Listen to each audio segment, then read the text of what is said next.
Para reactivar audio y la reunión está entendido. Ya, parece que sí. ¿Me Perfecto. escuchan? Yo sí, creo que en Perfecto. mi parte voy a grabar. Ya, ya estamos. Pues bienvenidos todos, especialmente nuestro conferencista de hoy, el doctor Stefan Binolo de la Universidad Católica del Ecuador. Hacemos presentaciones muy rápidas porque estamos en seminario, ¿no? El doctor Stefan Binolo, pues es algo así como el representante en Iberoamérica de la filosofía francesa contemporánea. Él es estudioso especial, bueno, en general de la filosofía francesa contemporánea, pero desde donde yo veo, a lo mejor no soy del todo exacto, ¿no? Pero es especialmente un estudioso de Marion, que también tiene la atención puesta en autores como Alain Badiou, y a quien no se le escapa, pues, toda la tradición francesa, ¿no? Descartes y Pascal, evidentemente. Y hoy nos va a exponer, nos va a dar una conferencia sobre un tema especialmente interesante. Pascal, una política de la exterioridad. A ver, vamos a ver qué es eso. Pues bienvenido y tienes la palabra, Estefan.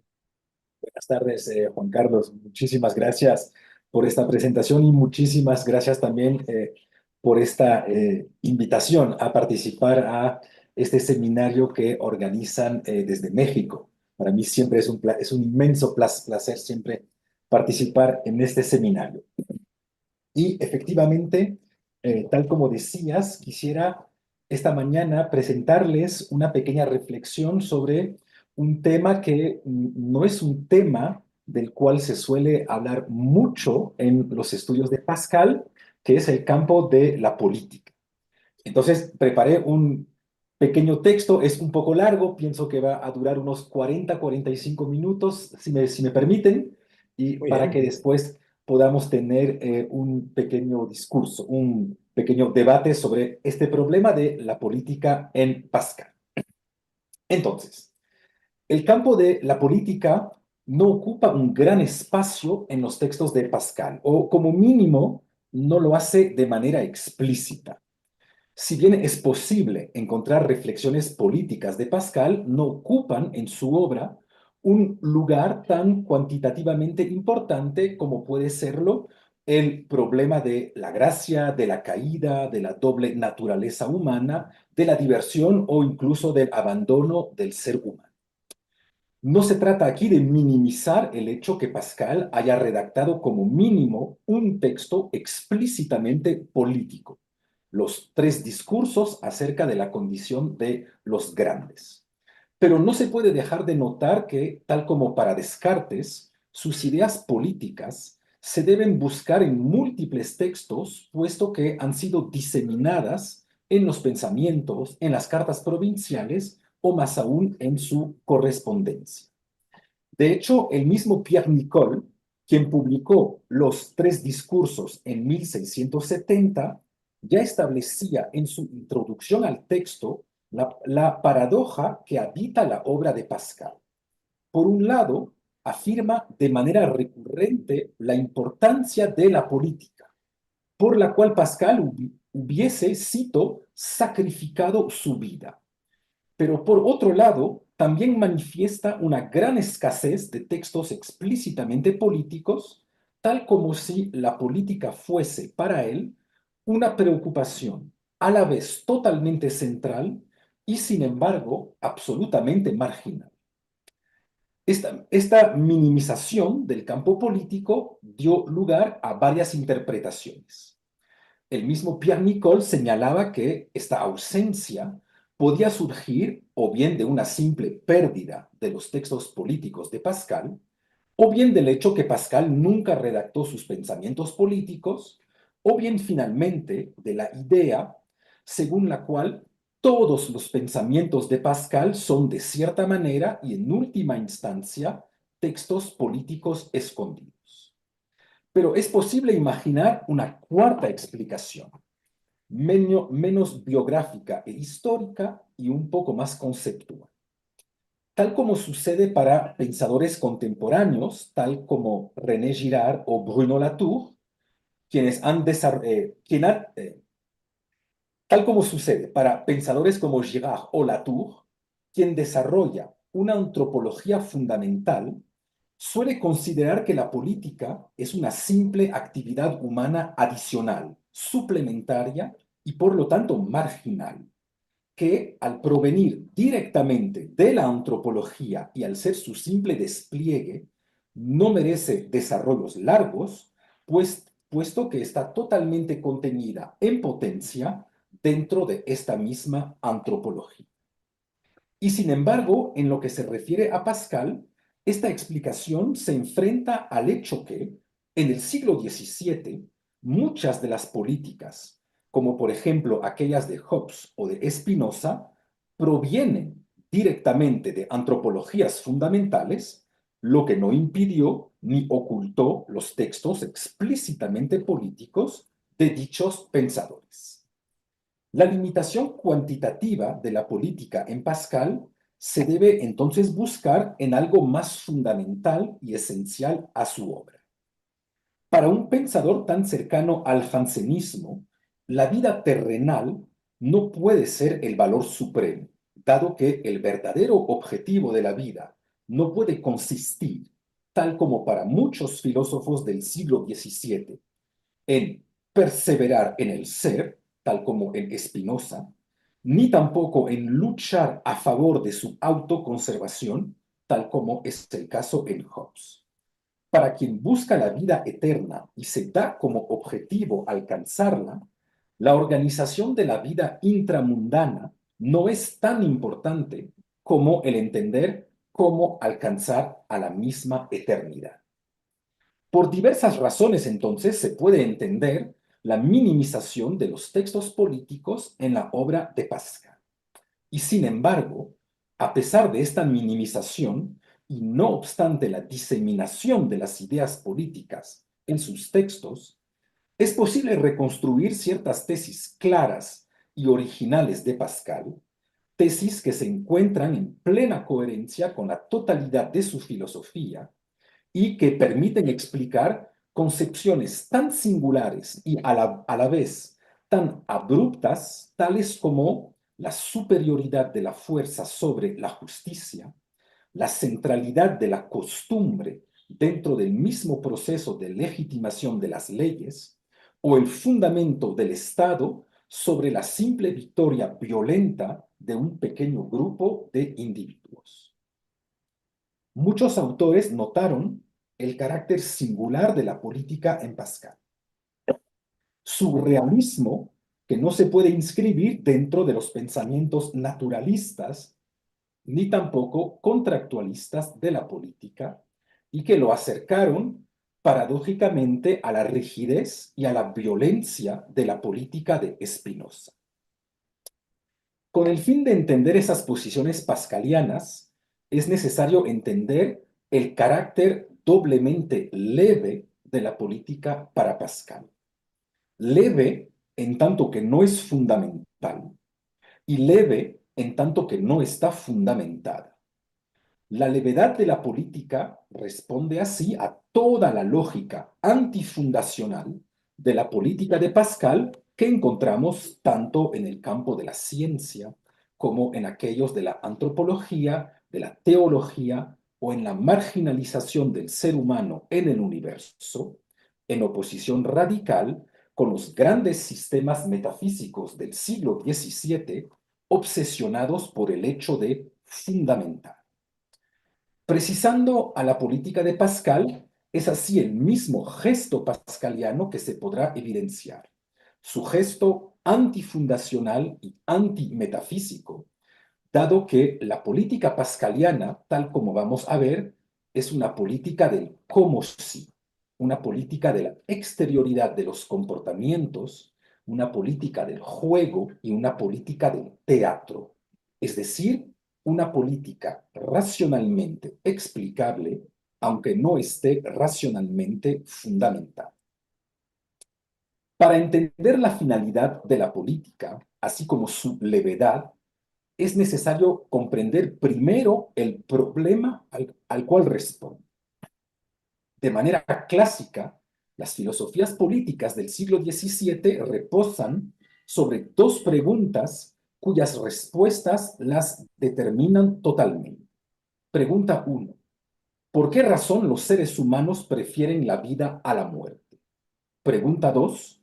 ¿Por qué razón sus vidas están amenazadas y necesitan de un orden político?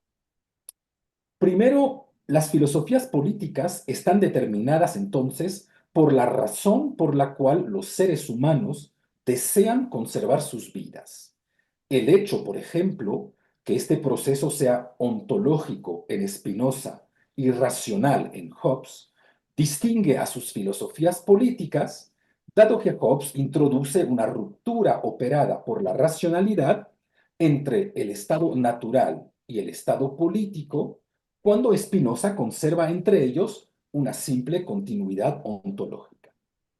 Segundo, la forma de los obstáculos a esta autoconservación impacta en la respuesta a lo que se espera de la política, así como sobre la forma que toma. El hecho, por ejemplo, que el peligro surja de procesos racionales o de procesos pasionales, implica dos tipos de respuestas diferentes a la violencia y, por lo tanto, dos políticas diferentes. El carácter singular de las respuestas de Pascal a estas dos preguntas permite entender la totalidad de su política. A diferencia de Hobbes y de Spinoza, es el campo de la teología que fundamenta la autoconservación de los seres humanos en Pascal. Uno podría pensar que, en un pensamiento cercano al jansenismo, la vida carnal no tenga mayor valor. Sin embargo, encontramos en Pascal una valoración de la vida que se da a partir de Dios. Tal como establece la 14ª Carta Provincial, Dios es el creador de los seres humanos y por lo tanto es también dueño de sus vidas, por lo que goza de un derecho directo sobre estas. Este privilegio es tan importante que no solo no se puede disponer de la vida de otro ser humano, sino que ni siquiera se puede disponer de la vida de uno mismo. Por este motivo, cada vez que un ser humano fallece, este fallecimiento expresa en Pascal a la voluntad de Dios. No obstante, aunque la vida de los seres humanos pertenezca a Dios, Dios no creó al ser humano para que muera. Lo creó para que le pueda servir. Razón por la cual Dios quiere en última instancia que los seres humanos vivan para que le puedan alabar, lo que explica que Dios proteja a las comunidades humanas. Es porque Dios tiene interés en la vida de los seres humanos que deben hacer esfuerzo para conservarla hasta que Él y únicamente Él decida quitársela.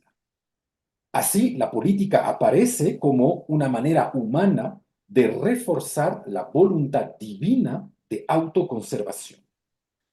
Pero si la autoconservación se fundamenta en razones teológicas, ¿por qué razón la vida humana está amenazada, justificando la creación de un orden político?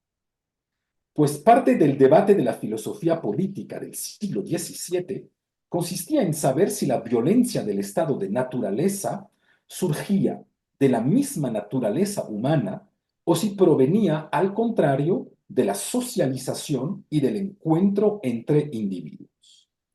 Pascal permite salir de esta alternativa al afirmar que la violencia no viene de la naturaleza humana, sino de la coexistencia de dos naturalezas humanas.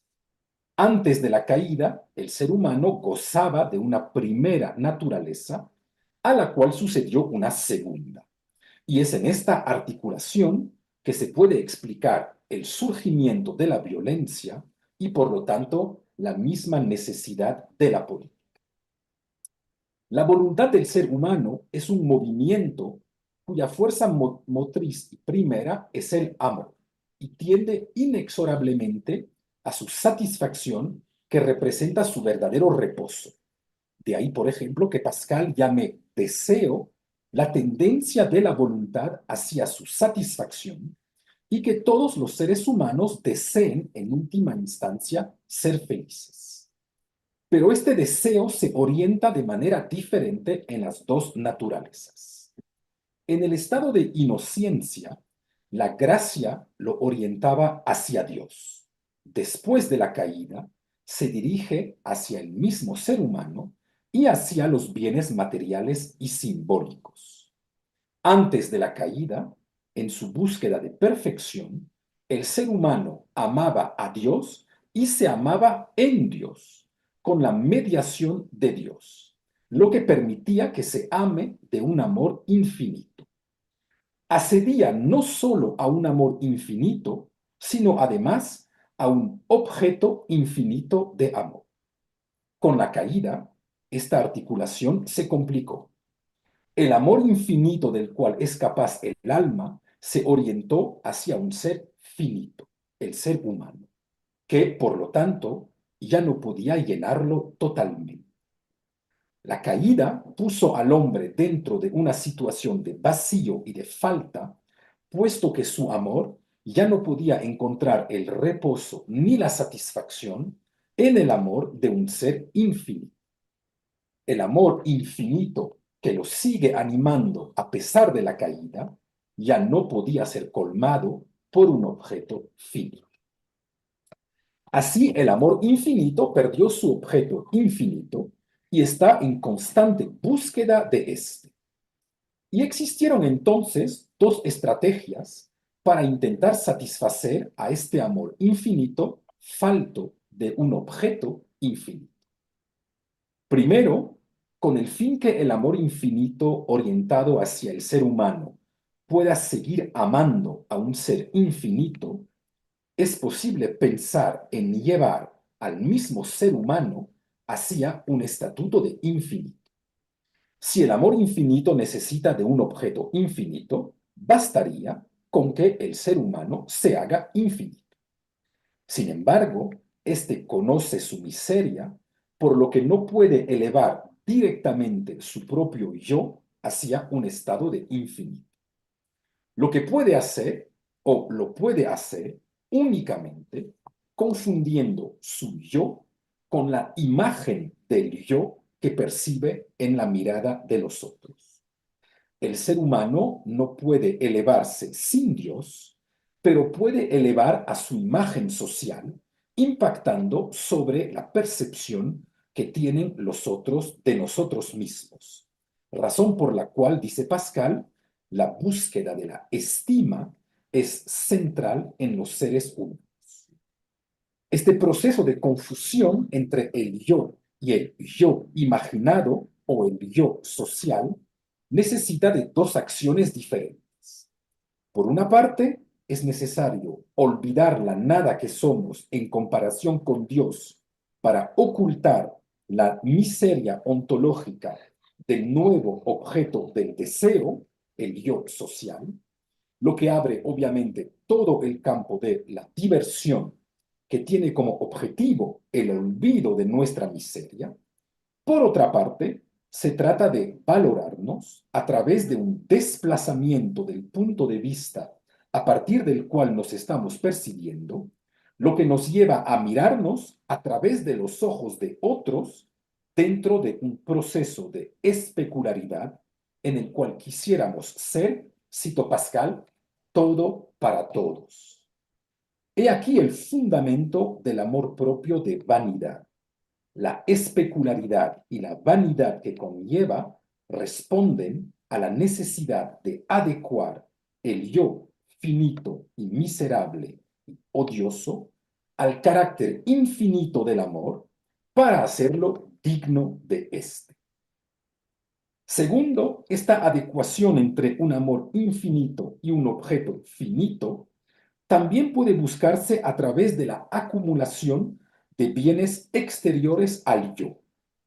Dado que el amor infinito no puede ser satisfecho ni por Dios, por la caída, ni por la pobreza ontológica del yo, tal vez su carácter infinito pueda satisfacerse con otro infinito, es decir, con la acumulación infinita de bienes. Aunque los objetos sean finitos, su acumulación podría ser infinita y satisfacer el infinito del amor. He aquí el fundamento de la segunda modalidad del amor propio, el que Pascal llama el amor propio de comodidad. Por dos amores propios, el deseo y la voluntad, buscan entonces colmar el lugar dejado vacío por Dios cuando nos hemos alejado de Él. Y de hecho, estos dos deseos no coexisten de manera autónoma. La posesión de bienes también aumenta el valor de nuestra imagen social y por lo tanto nutre nuestra estima y el reconocimiento que podemos esperar de los otros. Sin embargo, esta búsqueda es vana, dado que ni la valoración de nuestra imagen social, ni tampoco la acumulación infinita de cosas pueden ocupar el lugar de Dios, ni tampoco asemejarse con su infinito. Ahora bien, estos dos deseos de bienes y de estima explican el surgimiento de la violencia, puesto que fundamentan a un tercer deseo, el deseo de dominación. El mecanismo de búsqueda de reconocimiento habita a la totalidad de los seres humanos, lo que tiene dos consecuencias. Primero, dado que el reconocimiento es relativo, en este sentido que ser reconocido siempre es ser reconocido más que otra persona, pues su proceso es necesariamente infinito, ya que si los otros siguen en la lucha a favor de su propio reconocimiento, también nosotros debemos hacerlo para mantener nuestro propio nivel de reconocimiento que siempre se mide en comparación con ellos y que por lo tanto no puede escaparse completamente de un proceso de envidia. Como ser reconocido es serlo más que otra persona, entramos necesariamente dentro de procesos de comparación y de procesos de competencia. Segundo, dado que esta competencia es el motor número uno de los seres humanos después de la caída, su resultado es aún más importante que el hecho de conservar nuestra propia vida, lo que abre la posibilidad de una lucha a muerte. Así, el deseo de dominación, fuente de la violencia en el estado de naturaleza, surge de la necesidad de dominar a los otros para poder controlar la fuente de nuestra imagen social y alzar su valor lo más alto que se pueda para que se acerque del objeto infinito al cual se dirigía nuestro deseo antes de la caída. Es así totalmente un proceso de envidia que se puso en marcha. Envidia que justifica la violencia, primero, porque toda porción de estima de la cual goza otro es una porción que nos hace falta. Segundo, porque el carácter comparativo hace que más que poseer algo, es importante asegurarse que los otros no gocen de esta cosa. Son entonces la caída y la ruptura con un objeto infinito que pueda satisfacer a nuestro amor que explican en última instancia el surgimiento de la violencia generalizada en el estado de naturaleza pascaliana. Este fundamento antropológico de la violencia en la doble naturaleza del ser humano anula la posibilidad de una sociabilidad natural, dado que lo natural, desde la caída, es la competencia entre todos, competencia en la cual el otro aparece en tanto que medio o instrumento para alcanzar el doble objetivo de todo ser humano: huir de la nada que es y acercarse de un nivel más alto de ser. Pero la fundación del orden político en Pascal tampoco puede reposar sobre una base naturalista que supondría una diferencia originaria entre seres humanos que pueda justificar una jerarquía natural entre ellos. Existe para Pascal una igualdad natural entre los seres humanos, tanto en lo que se refiere a sus cuerpos como a sus mentes. O, para ser más exacto, no existen desigualdades tales que puedan justificar o fundamentar una jerarquía en el campo político. No se trata para Pascal, en tanto que matemático y físico, de anular la diferencia entre los genios y los otros seres humanos. Pero a lo largo del espíritu geométrico, Pascal afirma de manera reiterada que toda ciencia debe comenzar con definiciones de palabras, definiciones claras y precisas. Y sin embargo, este proceso de definición nos lanza dentro de una regresión al infinito que solo puede pararse gracias a un conocimiento no deductivo, aquel de los principios. Así, por muy diferentes que sean las capacidades deductivas de los científicos, siempre se basan sobre una capacidad de sentir que es igual en todos los seres humanos.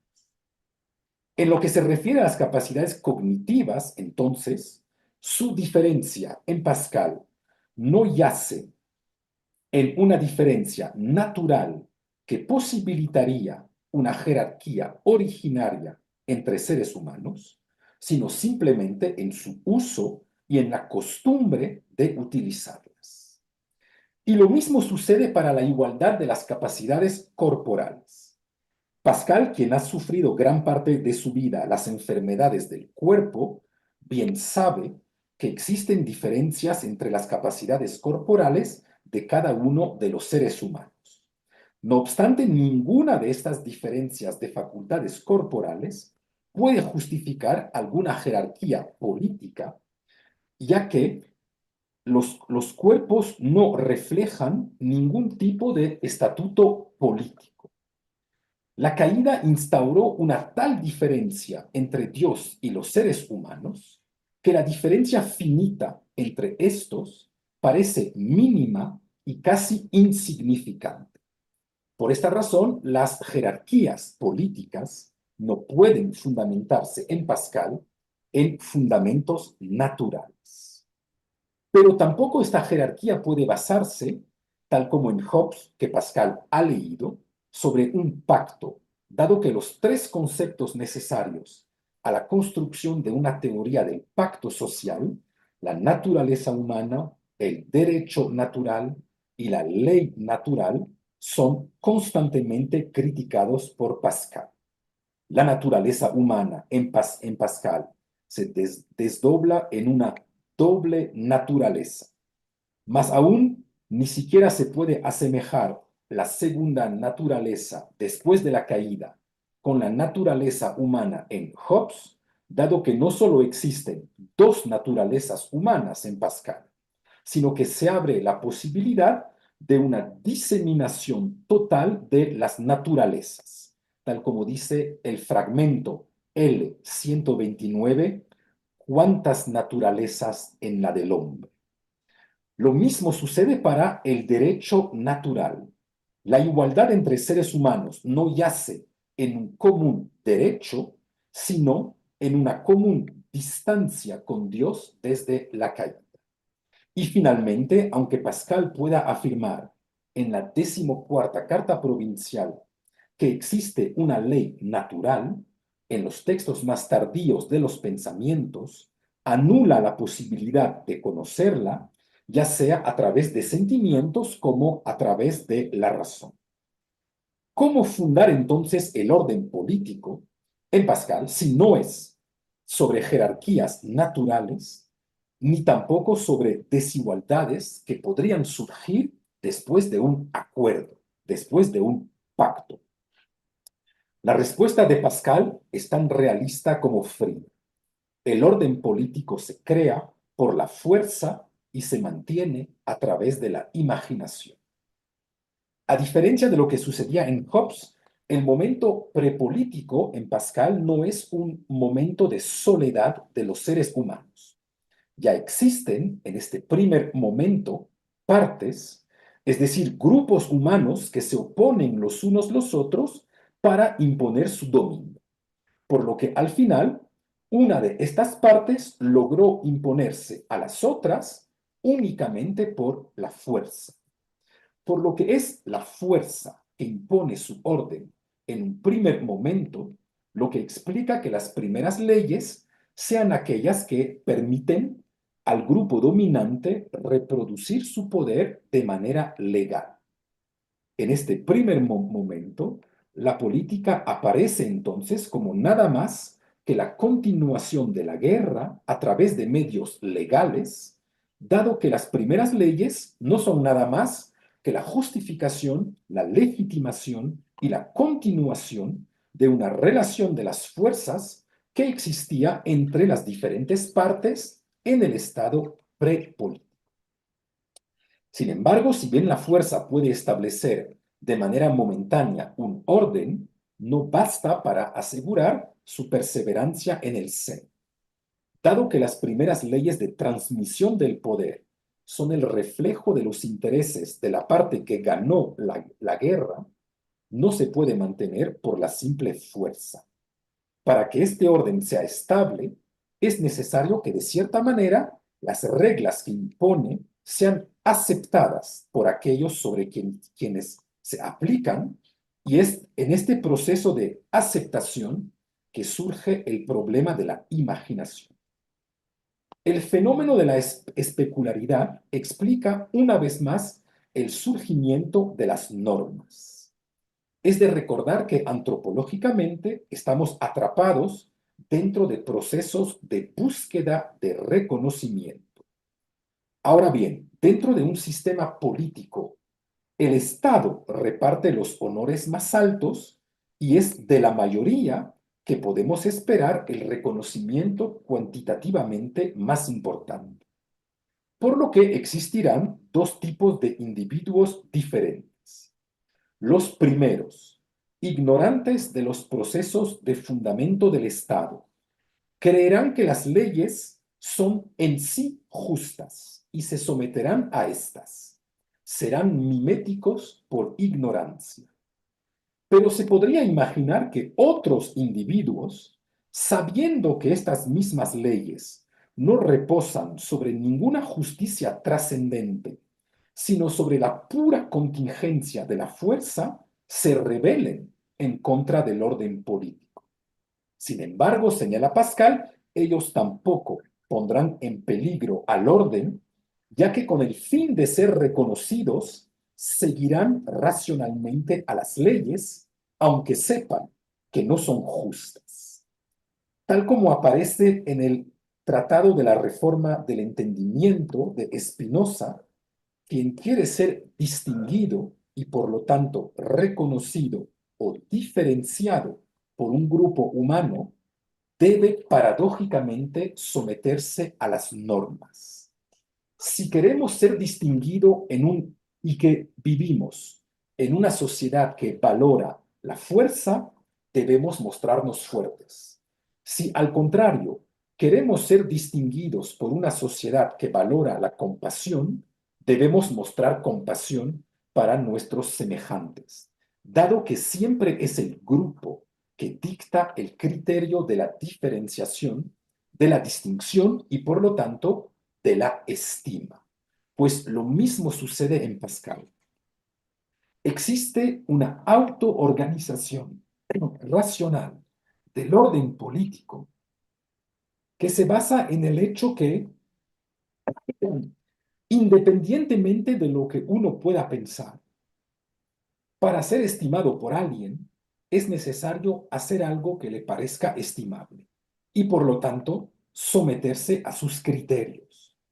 Es lo que aparece de manera negativa en el fragmento 427, cuando Pascal señala que la rebeldía nos aleja de la estima de los seres humanos y que se consigue más reconocimiento obedeciendo a las leyes, es decir, aceptando respetar lo que una sociedad afirma en tanto que estimable.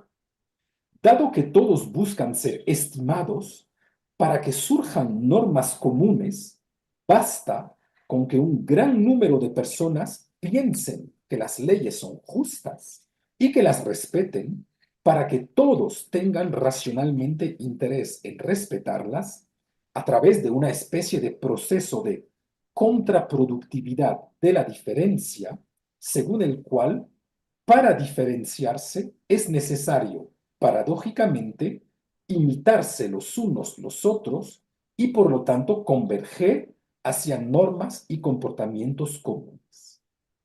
El mecanismo del surgimiento del orden político aparece entonces en Pascal en tanto que leve.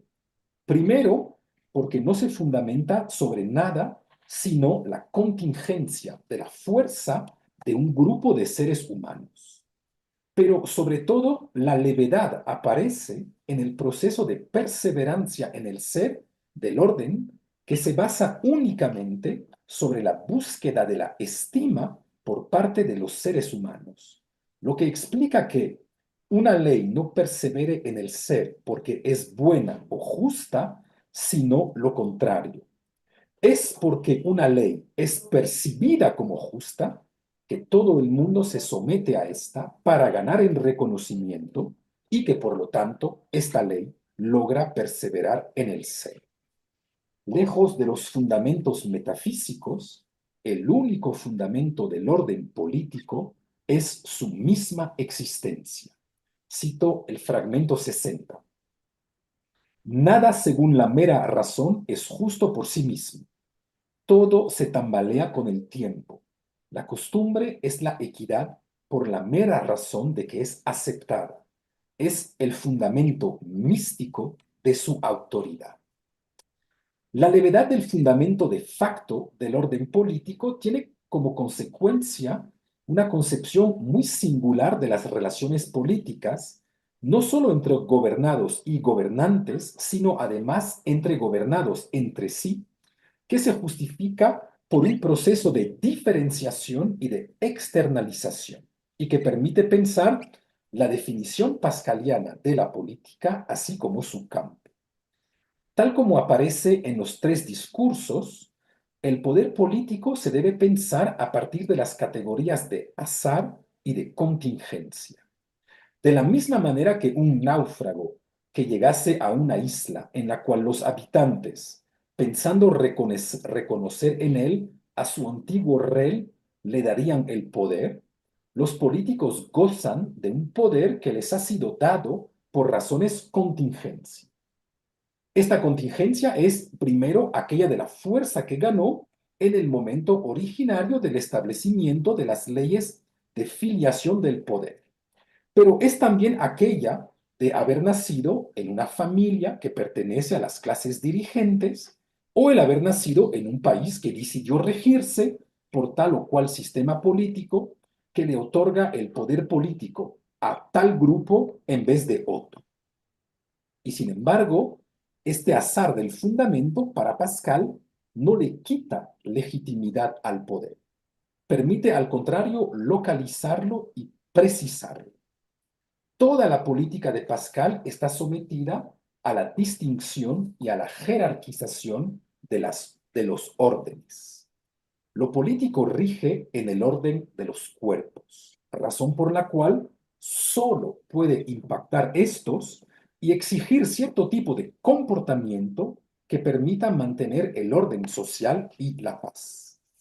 Un gobernante debe exigir que se le respete exteriormente por la posición que ocupa, pero no puede exigir que se crea que esta posición está vinculada con cualidades íntimas suyas. Un embajador, por ejemplo, debe exigir que se le salude llamándole su excelencia, pero no puede exigir que el hecho de llamarlo así tenga como correlato que pensamos que es excelente, lo que instaura una fractura entre la exterioridad del orden político de los cuerpos y la interioridad del orden intelectual del espíritu. Se trata siempre para el gobernante de no confundir dos grandezas, las establecidas y las naturales. Las grandezas naturales generan estima interior porque están vinculadas con cualidades internas de las personas. Un matemático merece que se le estime de manera íntima e interior por sus cualidades en el campo del espíritu. Un militar merece que se le admire por su excelencia en el orden de los cuerpos. Las grandezas naturales son independientes de lo establecido por los seres humanos, razón por la cual merecen una estima íntima, profunda e intencional. Al contrario, las grandezas políticas son grandezas establecidas que no existen fuera del sistema político que las garantiza y las hace reales.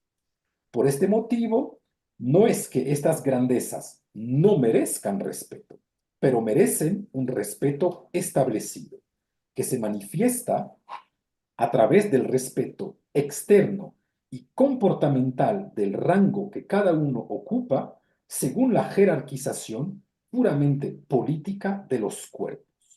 Se deberá entonces, por ejemplo, respetar a las ceremonias, a los cultos, a las reuniones y a los honores que se manifiestan de manera exterior, sin que nunca un gobernante pueda exigir que este respeto se transforme además en estima. Lo mismo sucede de manera simétrica para los gobernados. Bien es cierto que deben obedecer al orden político, pero esta obediencia no debe ser más que comportamental, es decir, externa. Deben respetar las leyes, las ceremonias y las jerarquías políticas, pero nadie les puede obligar a estimar a las personas que respetan de manera interior. Esto permite explicar las dos patologías políticas en las cuales pueden caer tanto gobernantes como gobernados. Patología que siempre surgen de una misma confusión, la confusión de los órdenes. Existe el riesgo para el gobernante de confundir su grandeza establecida con una grandeza natural. El gobernante debe, dice Pascal, desdoblarse y adoptar un doble pensamiento, gracias al cual exige respeto en el campo político, aunque bien sabe que este respeto no tiene como fuente una estima que se fundamenta sobre una cualidad natural. Lo mismo sucede para los gobernados. No existe ningún problema en arrodillarse frente a los reyes porque nos arrodillamos porque los respetamos y no porque los estimamos. He aquí una vez más el carácter leve de la política. Nos arrodillamos sin creer en la superioridad del rey. Simplemente lo hacemos porque el orden social que encarna el rey garantiza la paz. Por este motivo podemos imaginar dos patologías del pueblo. Primero, es posible que existan personas que respetan a los políticos por creerlos realmente grandes o naturalmente superiores. Existen también personas que, al contrario, no van a querer respetarles porque bien saben que ninguno de ellos les es naturalmente superior. Ambas actitudes reposan sobre la ignorancia de lo que es la política y, por muy diferentes que sean, son una simetría que proviene de la confusión entre la grandeza natural y la grandeza establecida. ¿Cuál es entonces para Pascal la buena actitud en el campo de la política? Es la de obedecer justamente porque se sabe que la grandeza no es nada más que una grandeza establecida por el orden social, por lo que el respeto no implica ninguna estima. Se podría pensar entonces que la política en Pascal implica una obediencia total de los ciudadanos a sus gobernantes, independientemente de lo que las leyes establezcan, anulando de manera definitiva la categoría de legitimidad para sustituirle únicamente la categoría de legalidad. De cierta manera, esta obediencia total existe y es también importante en la filosofía de Spinoza. Y sin embargo, existen límites a la obediencia y al poder de los gobernantes en Pascal, pero estos límites no surgen de valores superiores o de una legitimidad externa al campo político, sino únicamente de una buena comprensión de lo que es la política. 5 minutos más y acabo. Primero, existe un límite al poder político que podríamos llamar interórdenes. El poder político, por muy fuerte que sea, por muy autoritario que sea, está limitado a su campo, que es el orden de los cuerpos, razón por la cual no puede imponer nada por fuera de sus fronteras. Puede imponernos a rodearnos frente a Dios, pero no a creer en Él. Puede obligarnos a saludar a la reina, pero no a amarle. Todo yace aquí en la necesidad de tener este doble pensamiento, uno que rige nuestro comportamiento manifiesto, otro escondido que determina a quienes estimamos. De esta manera, el político no puede imponer, por ejemplo, una religión de Estado, ni una estética de Estado, ni una ciencia de Estado. Querer extender el político más allá de su orden es para Pascal la tiranía, que merece, por tanto, que se establezca un primer límite al poder político, límite que consiste en recordarle su alcance y su fundamento contingente dentro de su orden. La justicia supone de esta manera un respeto de los órdenes y obliga a cada individuo a saber en qué mundo está actuando cuando lo hace. La convicción científica no es la misma cosa que la convicción política. La moral no es la política, tal como la fe no es la razón. A cada campo corresponde un mundo específico que conlleva su propia relación de justicias con los objetos de dicho mundo, lo que abre la posibilidad de hablar de justicias para cada orden y no solo de justicia. Por eso llamo este primer límite el poder interorden, porque yace en el hecho que cada orden limita a otro y que las interferencias entre órdenes son imposibles. Pero además de este límite interórdenes, también existe un límite intraórdenes, que es su correlato. Dado que los órdenes no interfieren el uno sobre el otro, el poder político está limitado por las fronteras de lo que puede hacer. Más allá de saber si el Estado debe hacerlo, es de notar que además hay cosas que simplemente un Estado no puede hacer. Pascal nota así, por ejemplo, de qué manera la censura de Galileo por la Iglesia fue un error, simplemente porque, por mucho que se le censure políticamente, la verdad científica se impondrá en el campo científico más allá de lo que puede hacer la Iglesia en tanto que Estado. De la misma manera, el Estado no puede influir sobre nuestro amor ni sobre nuestros razonamientos, dado que solo puede obtener de los ciudadanos algún tipo de comportamiento. Así existe toda una esfera de la vida humana, interior e íntima, en la cual la política no puede entrar, ni siquiera a través de un poder tiránico, reforzando una vez más la levedad de la política en Pascal. En conclusión, comprendemos entonces la política de Pascal y en qué medida se puede racionalmente explicar, aunque no esté racionalmente fundada. Su levedad apunta hacia un único objetivo, el hecho de garantizar la paz. Cada uno puede pensar, experimentar o sentir lo que quiera, siempre y cuando su comportamiento sea conforme a lo que la ley positiva estipula. He aquí el núcleo de la política de Pascal, dado que si la política tuviese otro objetivo que la paz, no se entendería ¿Por qué motivo el respeto de las leyes positivas es tan importante para Pascal, incluso aún cuando estas leyes puedan ser irracionales? De hecho, el mismo Pascal afirma de manera explícita en el fragmento 94, cito, el mayor de los males es las guerras civiles.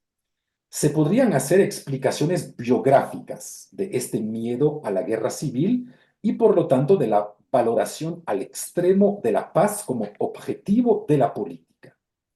De la misma manera que se intentó mostrar que la filosofía de Hobbes se fundamenta sobre su experiencia infantil de la violencia, o que muchos insisten sobre la experiencia del linchamiento de los hermanos de Witt para explicar el paso del tratado teológico-político de Spinoza a su tratado político, se podría explicar la posición de Pascal a favor de la paz como horizonte de la política a través de su infancia y de su experiencia de la represión de la revuelta fiscal, la Révolte de un pied, en Normandía en 1639. Sin embargo, por muy interesante y probable que sean esas interpretaciones biográficas, son inverificables y pertenecen al campo de la psicología más de la filosofía. Por este motivo es más importante evidenciar una razón filosófica al constante y repetido odio pascaliano por la guerra civil que lo lleva a hacer de la política el campo que únicamente debe garantizar la paz. La política se da un objetivo simple, comportamental y externo, tal vez decepcionante por su levedad, simplemente porque Dios no creó al ser humano para que éste muera. Bien es cierto que lo creó mortal, pero no para que muera dentro de combates interhumanos. Por este motivo, la conservación de los seres humanos es un valor porque responde a cierta voluntad divina. De ahí que la política en Pascal pueda ocupar un lugar divino, no porque está metafísicamente fundamentada tanto como lo es Dios, sino simplemente porque la política se da como la manera más leve de cumplir la voluntad divina de perseverancia en el ser de los humanos. Es una vez más la antropología de la caída que permite entender la política. Después de habernos alejado de Dios, únicamente algunos particularmente piadosos podrán cumplir de manera directa la voluntad de Dios, pero no todos serán capaces de hacerlo. Por este motivo, la política aparece como un camino indirecto y más fácil de hacer que cada uno cumpla con el motivo de la creación del ser humano, porque si todos no pueden entender, como mínimo, todos pueden obedecer. Todos cumplirán con la voluntad divina sin saberlo, pensando servir sus intereses estrictamente individuales. La política es así en Pascal el desplazamiento de la voluntad divina, su mediación y su mediatización, literalmente su différence con una A. Muchísimas gracias por su atención. Perdón por haberme pasado un poco del tiempo. No, al contrario, gracias a ti por esta exposición pues excelente, tan interesante, ¿no? Que nos muestra a un Pascal que es un gran pensador político contemporáneo relativamente, pues, inmediatamente posterior a Hobbes y, bueno, justamente contemporáneo de la paz de Westfalia, ¿no? Que es un momento bisagra en la historia teológico-política de nuestra civilización, el paso de la cristiandad al orden teológico-político que según Kissinger, eh, que en el purgatorio se quede un buen rato, ¿verdad? En lugar de decir que en paz descanse, ¿no? Que según Kissinger sigue siendo el orden internacional que nos rige actualmente, ¿no? Hay ese cambio. Y que entonces, además, un cambio que fue favorecido por esa corte francesa a la que la familia Pascal estaba tan cercana, ¿no? con Jacqueline especialmente, con Etienne Pascal. Entonces, una primera pregunta que se me ocurre, dices que leyó a Hobbes y nos lo muestras en un diálogo muy estrecho con Hobbes, sería qué tan consciente estaría Pascal de ese cambio civilizacional, de ese cambio teológico-político que implicaba pues esta transformación del orden europeo, ¿no? Que provocó la paz de Westfalia, que orillaba precisamente al cristianismo como fundamento de la política y ponía a todo el mundo a trabajar para buscar otra legitimación o precisamente no buscar una legitimación. ¿Cómo Exacto. ves? Muchas gracias. Eh, Efectivamente, o sea, me parece, o sea, o como mínimo yo defendería la idea que justamente Pascal está plenamente consciente de este inmenso giro que se está dando en el campo político en aquel entonces y sobre todo en la pérdida del fundamento metafísico de este orden político. Es decir, bien sentimos y de hecho tal como señalabas, es algo interesante porque es algo que encontramos tanto en Pascal como en Hobbes, como en Spinoza. De repente vamos a necesitar fundamentar a la política de otra manera, pero sobre todo la consecuencia directa de la búsqueda de este nuevo fundamento es que vamos a darle a la política un objetivo mucho más humilde, un objetivo mucho más modesto. Es decir, ya ni siquiera vamos a esperar de ella que nos lleve al bien, que nos lleve a la beatitud, pero como mínimo que pueda garantizar cierta paz. Y eso nos permite entender, de hecho, me parece, por qué muchos comentaristas, cuando leen tanto a Spinoza, a Hobbes como a Pascal, es el caso, por ejemplo, de Zarqa en Francia, van a decir que hay algo de un poco decepcionante en ellos. En este sentido que pensadores tan importantes, tan geniales como Hobbes, Spinoza o Pascal, hayan podido decir que en última instancia la verdadera finalidad de la política es únicamente la paz, que parece un objetivo un poco pobre, porque cuando Pascal dice debe garantizar la paz, pues todos me imagino quisiéramos decir desde el siglo XXI, bueno, depende de qué paz estamos hablando. Tal vez no cualquier paz se valga, tal vez existan paces diferentes que podamos valorar, que podamos jerarquizar. Pero me parece que justamente esta respuesta tan decepcionante o tan simple al oficio de la política como el campo que garantiza la paz viene directamente de esta pérdida del fundamento metafísico de la política en aquel entonces. Me parece que ahí hay un vínculo. Por supuesto. Verifiqué que ya cada quien puede abrir su micrófono, entonces los invito a que se sumen a la conversación. Mientras se animan, otra observación que me hace, que me hace pensar tu exposición al final de la misma es que eh, pues veo un paralelo entre esta postura de Pascal y la de ese horrendo Lutero de los textos sobre los campesinos, ¿no? O sea, básicamente es la misma postura, ¿no?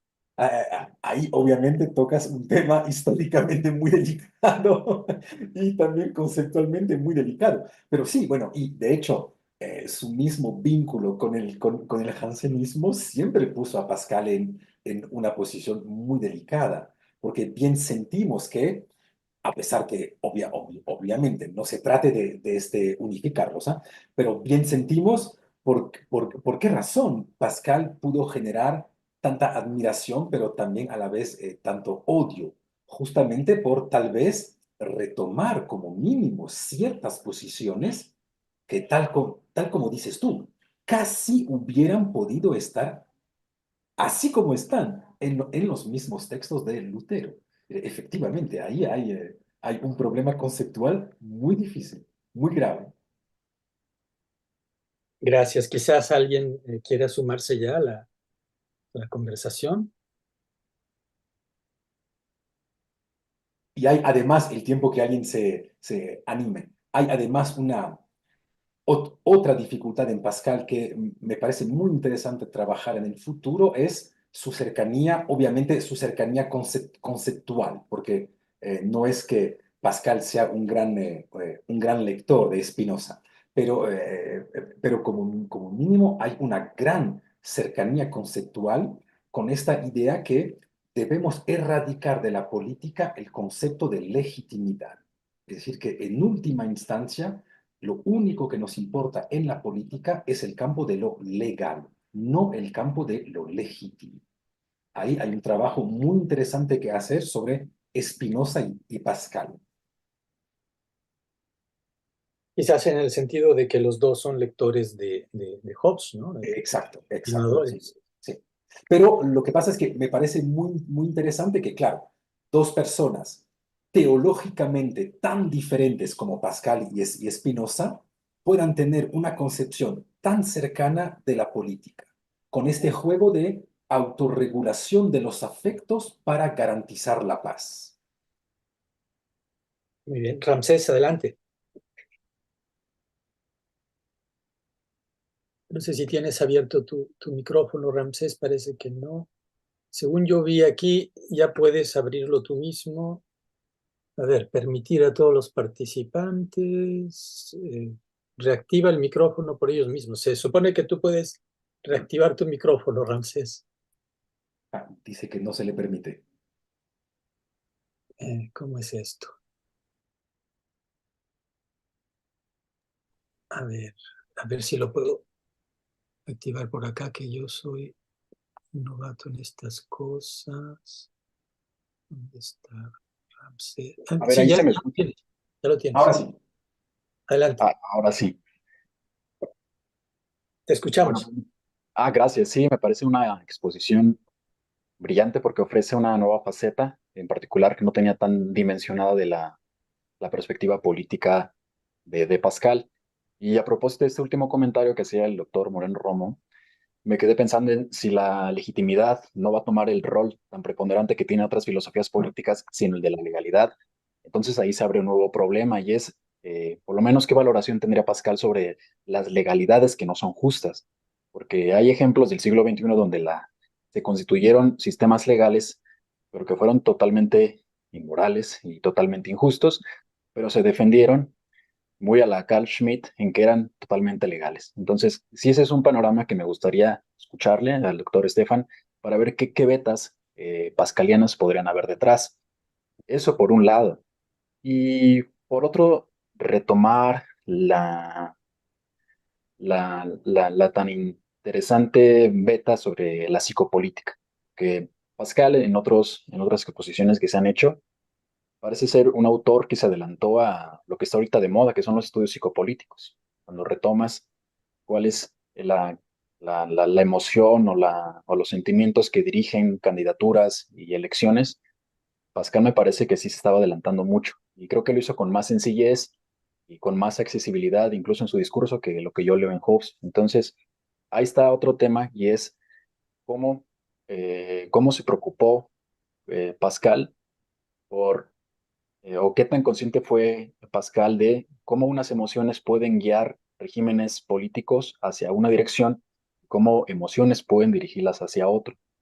Ese es un temazo, creo que Pascal puede ayudarnos a pensar en la sintonía y yo quisiera escucharle y continuar con la conversación. Muchas gracias, Ramses. Contesto primero sobre lo que llamas legalidades injustas. Voy a contestarte primero de manera un poquito provocadora para el debate, ¿ya? Es que la misma frase o la misma expresión, legalidades injustas, es de por sí para esos autores que piensan una política no fundamentada, una expresión un poquito misteriosas. Porque tanto alguien como Pascal como Spinoza, me imagino que te contestarían lo siguiente. Si tú, Ramsés, eres capaz de ver que una ley es una ley injusta o que un sistema legal, que un sistema jurídico es algo injusto, Entonces, Ramsés, es que no eres un ser humano como, no, como nosotros. Es que tú ya eres una especie de profeta, porque tú sales a la calle y ves lo justo, ves lo que es justo y ves lo que es injusto. Por lo tanto, ya no necesitas de la política, porque si tú ya sabes lo que es lo justo antes de las leyes, ¿por qué razón vas a tomarte la pena de hacer leyes? De cierta manera, no necesitarías del orden político o los seres humanos no necesitarían del orden político si ya pudiéramos ver a priori lo que es lo justo y lo que es lo injusto. Pero como entiendo tu objeción desde el siglo XX, quisiera contestar algo más. Me parece que tanto Pascal como Spinoza, y tal vez incluso Hobbes, dirían lo siguiente. Notarás que esos sistemas de legalidades injustas nunca se caen porque de repente surgen valores nuevos, surgen trascendencias nuevas que nos permiten luchar en contra de ellos, sino que esas legalidades, que tú llamas legalidades injustas, verán que se caen por sus mismas contradicciones internas. Permíteme decir algo terrible. El nazismo, pues, puesto que hablabas de eso, tenía que ser un Reich que iba a durar 1000 años. Pues fue un Reich que duró 15 años. Obviamente, no me malinterpretes. Para las personas que tuvieron que vivir esos 15 años, fue algo terrible, fue algo horroroso, fue algo insoportable. Estamos todos de acuerdo sobre eso. Pero tenía que durar 1000 años y simplemente, entre comillas, duró 15 años. ¿Por qué razón? Pues porque llega cierto momento, diría Pascal, en el cual hay tantas contradicciones internas dentro de un orden político que ya no se puede dar la autorregulación de los afectos dentro del mismo colectivo humano. Es decir, que llega un momento en el cual, de manera puramente inmanente, sin necesidad de referirse a valores que legitimarían el orden o no, de manera puramente inmanente, las mismas contradicciones de esas legalidades injustas hacen que el orden se deshace de por sí. Entonces, si ves que tanto Pascal como Spinoza nos permitirían pensar la idea según la cual si un sistema político es suficientemente racional, podrá durar en el tiempo. En cambio, si un sistema llega a niveles de irracionalidad tan importantes que ya se hace casi inviable, pues de cierta manera caerá por sí solo.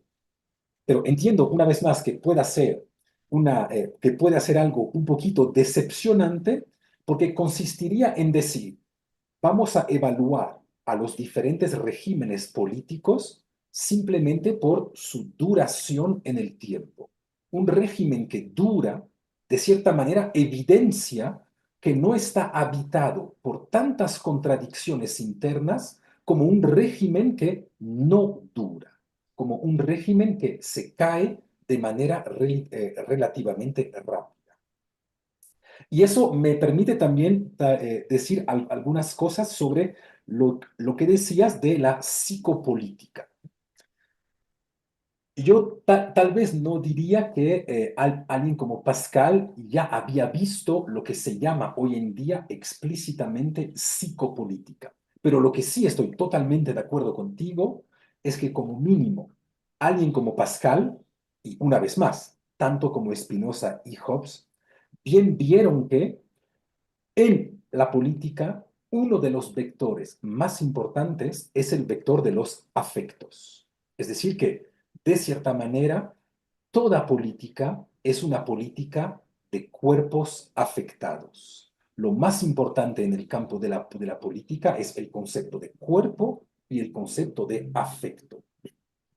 Pero verás que, a diferencia de lo que podríamos hacer nosotros desde el siglo XXI y que es denunciar el uso de las emociones o de los afectos en el campo político, Pascal va un poquito por otro camino, porque justamente va a decir, es porque la política es cuestión de afectos que la política puede garantizar que existan normas comunes.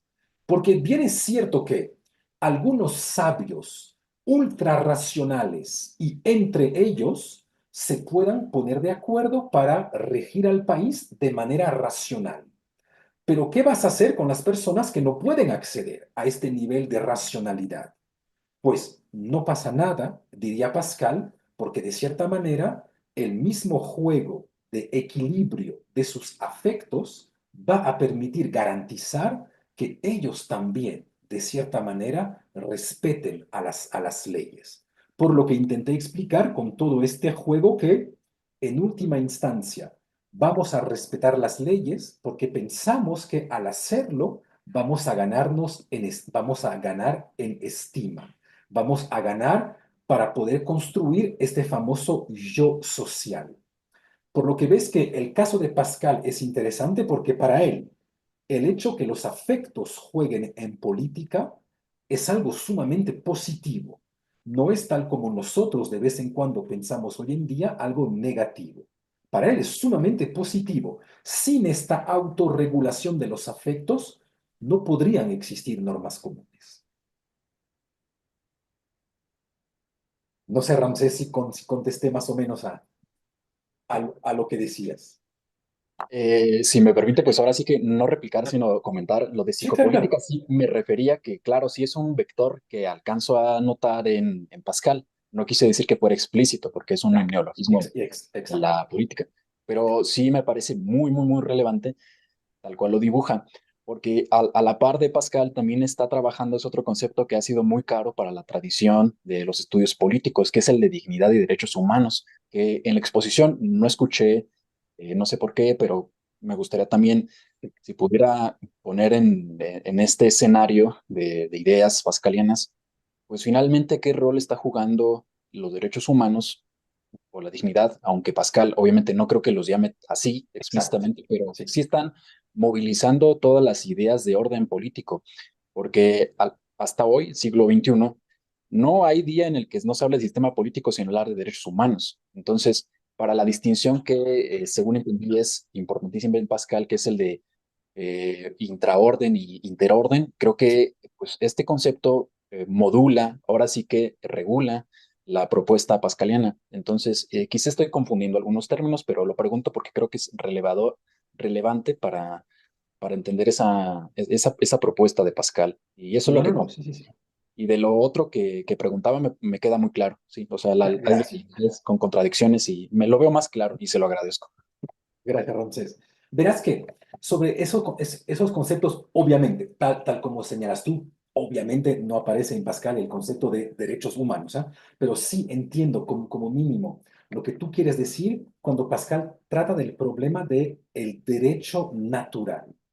Pero ahí en la misma obra de Pascal hay una pequeña evolución que hace que en lo político el derecho natural en Pascal no juega ni el papel que tiene en Hobbes, ni tampoco el papel que puede tener en Spinoza. Y de hecho, verás que el concepto de derecho natural, tal como nosotros lo entendemos hoy, para ser honestos, es un concepto que pasó por Kant. Es decir, que no es ni el derecho natural tal como se entiende en este Hobbes, ni menos aún el derecho natural tal como se entiende en Spinoza. Y verás que en la 24ª Carta Provincial, bien es cierto que Pascal habla en una ocasión, porque no aparece mucho en su obra, pero como mínimo en esta carta, Pascal sí habla del derecho natural, con esta idea que somos criaturas divinas, por lo tanto, gozamos de cierto derecho natural. Pero este concepto de derecho natural en los pensamientos, Pascal no es que lo vaya a anular, porque obviamente sigue ahí, pero no le da un papel tan importante en su filosofía, porque el mismo Pascal va a decir aunque yo sé que este derecho natural está ahí, de todas maneras, no puedo llegar a conocerle ni por el corazón, ni tampoco por la razón. Por lo tanto, obviamente es una especie de, utilizando una palabra kantiana anacrónica, es una especie de concepto regulador que está ahí en el sistema, pero que no ocupa un papel importante porque de todas maneras, aunque exista el derecho natural, porque somos criaturas divinas, como no lo podemos conocer, como no tenemos ningún acceso a él, no podemos hacerle jugar un papel importante. Y me parece por eso que lo que tú llamas hoy en día, ese famoso, esos derechos humanos que efectivamente escuchamos cada día, pues me parece que ahí el sistema contemporáneo es mucho más kantiano con su concepto de dignidad humana, es mucho más kantiano que pascaliano, jovesiano o espinociano.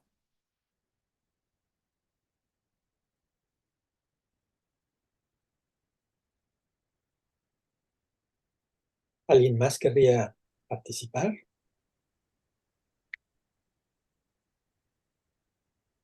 Mientras se animan, yo aquí estoy con algunas inquietudes listas para disparar. Otro pensador muy presente en tu conferencia pues, fue René Girard, ¿no? Y precisamente, pues una de las inquietudes que me deja tu exposición, vuelvo a lo de Westfalia tal vez, ¿no? Sería ese relevo que la política estaría haciendo de la religión, ¿no? Porque la vocación primera de el control de estos afectos y de los cuerpos, ¿no? Eso sería pues la crisis mimética organizada, ¿no? De las religiones sacrificiales, ¿verdad? Y entre eso y la política moderna, pues está el cristianismo, ¿verdad? Mm, Y bueno, según lo que expone, según Hobbes, según Spinoza, según este Pascal, que nos ayudas a descubrir, pues la política estaría viniendo a hacer el relevo de la religión en este asunto del control de las pasiones, ¿no? No sé cómo ves esto. Sí, tienes toda la razón de señalar eso con un pequeño matiz. Cuando decimos que la política viene como relevo de la religión, hay que decir que viene como relevo de la exterioridad de la religión. Es decir, que efectivamente viene como relevo en el sentido de ceremonias, rituales, quién reparte los honores, etcétera, etcétera.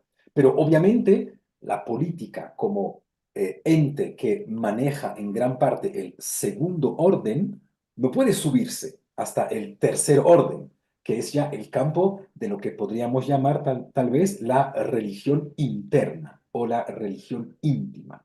Entonces, sí estoy de acuerdo contigo de que podemos decir que hay un relevo de la religión por la política, siempre y cuando precisemos que es un relevo que de cierta manera asume una de las etimologías de la palabra religión, ¿no? Religare, reunir a una comunidad, reunir a los seres humanos dentro de un grupo relativamente pacificado. Pero la política no puede ser el relevo de la religión en el sentido de religión del tercer orden, que sería de la fe, la interioridad, menos aún la salvación.